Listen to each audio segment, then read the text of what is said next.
Educação à distância, uma modalidade que nos últimos anos tem crescido no Brasil. Segundo dados da Associação Brasileira de Educação à Distância, de 2000 a 2008, os cursos de ensino não presenciais registraram um crescimento de 45.000% no número de alunos. Ainda segundo a pesquisa, a tendência de crescimento se manteve em 2009, com um acréscimo de mais de 300 mil alunos inscritos em cursos de educação à distância em todo o país. Números impulsionados, claro, pelo desenvolvimento das mídias digitais e da internet. Tecnologias que ajudam a vencer as barreiras do espaço e do tempo. Para o escritor Júlio Emílio Braz, a tecnologia foi a solução. Autor premiado de publicações voltadas para crianças e jovens e roteirista de televisão, Júlio Emílio tem uma rotina dividida entre família, trabalho e viagens. Por isso, optou por uma graduação online. E o que mais pesou nessa escolha foi o tempo. Porque eu até brinquei, porque antes eu tinha o interesse e a faculdade, mas não tinha o dinheiro para pagar a faculdade.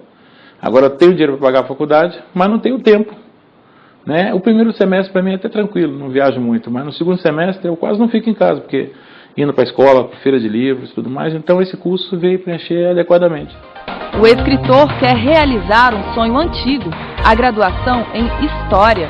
A dedicação é intensa.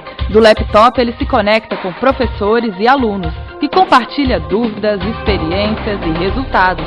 Mas lembra que, por ser um curso à distância, a rotina de estudos requer alguns cuidados. Olha, quando você faz um curso à distância, é questão de você criar uma disciplina, né? Porque na verdade você se torna um autodidata. Né? Você é o seu professor em última análise. Você pode ficar em casa, depois fazer as provinhas que vêm, as ADs que eles chamam, que são as avaliações à distância, enganar os professores, mas você não se engana. A flexibilidade é legal, claro que a flexibilidade impõe uma certa responsabilidade. Não tem ninguém te vigiando, então o seu vigia, né, o cara que vai controlar você é você mesmo. Né? Até é legal, você cria uma rotina. E eu sou literalmente apaixonado por história. E educação é um negócio que a gente leva a vida inteira. Sabe que eu já estou pensando no doutorado, mestrado, essas coisas todas, porque eu acho gostoso. Né? Educação à distância, uma modalidade de ensino que é mais antiga do que a gente imagina e tem histórias bem curiosas. Uma delas é que no ano de 1728, nos Estados Unidos, um professor de taquigrafia se ofereceu para ensinar esse tipo de escrita rápida aos moradores da cidade de Boston. As lições, claro, chegavam semanalmente à casa dos alunos por correio. Dessa experiência vivida no século XVIII até os dias de hoje, a demanda por formação nas mais diversas áreas só aumentou, principalmente nas últimas décadas. E é essa história que vamos conhecer melhor agora, na Linha do Tempo.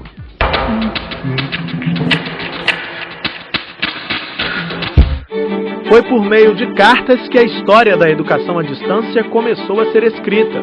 Em meados do século XIX já existiam cursos por correspondência na Europa e nos Estados Unidos. No Brasil, essa prática surgiu algumas décadas mais tarde. A primeira geração da educação à distância no Brasil foram os cursos por correspondência. Né? Nós temos com institutos como o Instituto Monitor, em São Paulo, né? Que tem, acho que desde os anos 40, anos 50, tem uma tradição e que é interessante, né? Porque quando a gente pensa nas novas tecnologias, né? Em tudo que houve de progresso de tecnologia, mas é muito interessante porque a carta, né? O curso por correspondência ainda hoje, né? Tem milhares de alunos no Brasil. A experiência deu origem a uma nova modalidade de educação à distância. Entrava em cena um veículo de comunicação que passou a fazer parte do cotidiano de milhares de brasileiros a partir da segunda década do século XX, o rádio. Na década de 70, o rádio teve um papel muito importante. Né? Eu acho que vocês sabem bem da Fundação Roquete Pinto, né? Dos projetos que o MEC desenvolveu. Né? E eu fui, né, professora, que naquela época se chamava produtora, que hoje às vezes se chama de conteudista, né, de aulas de ciências para o primeiro grau, dentro do Instituto de Radiodifusão Educativa. Temos a lembrança do projeto Minerva, né, que era uma alfabetização feita através do rádio. Então aí já entrou uma outra mídia, né, que o rádio, né, com a força que o rádio tem nas cidades do interior e com a força que o rádio sempre teve no Brasil, Esse é um projeto que nasce com o Roquete Pinto, né, uma coisa também que é um marco na educação à distância. E muita gente se alfabetizou, muita gente aprendeu a ler, muita gente estudou através do projeto Minerva. Depois do rádio, é a vez de um outro veículo de comunicação de massa integrar o conjunto de tecnologias disponíveis para a educação à distância. E a televisão também foi usada, e aí começam os telecursos, né? Então, aí já é mais ou menos na década de 70, né? Um pouquinho mais para frente, né? Quando começam as primeiras experiências com TV, e os telecursos até hoje ainda existem, né? São muito utilizados. E um marco também, do ponto de vista tecnológico, que a gente pode falar, depois do impresso, do rádio e da TV, foi o advento da internet. As novas mídias e a expansão da educação à distância trouxeram a necessidade de reconhecimento legal dessa modalidade.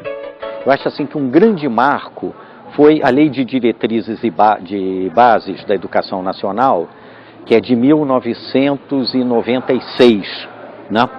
Ela tem um artigo 80, que é considerado como se fosse uma certidão de nascimento da educação à distância no Brasil, né? Porque ela equipara a educação à distância à educação presencial.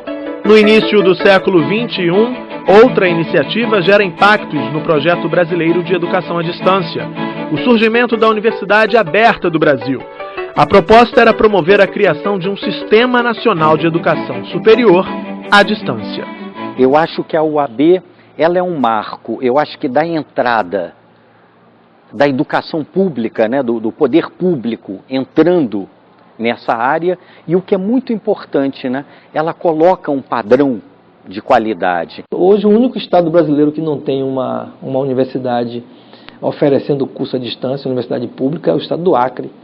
Mas todos os outros estão participando da UAB, e esse é um grande programa público brasileiro de educação à distância. Rádio, televisão, web 2.0. Em uma época marcada pela convergência de tecnologias, o que esperar do futuro da educação à distância? Eu acho que o futuro não dispensa o lugar da escola, do professor, talvez como bússola desse navegar na internet, né? Para que o aluno não se perca nesse labirinto aberto que é a internet, né? E naufrague no excesso de informação, coisa que a gente não imaginava, né? Mas que hoje se coloca.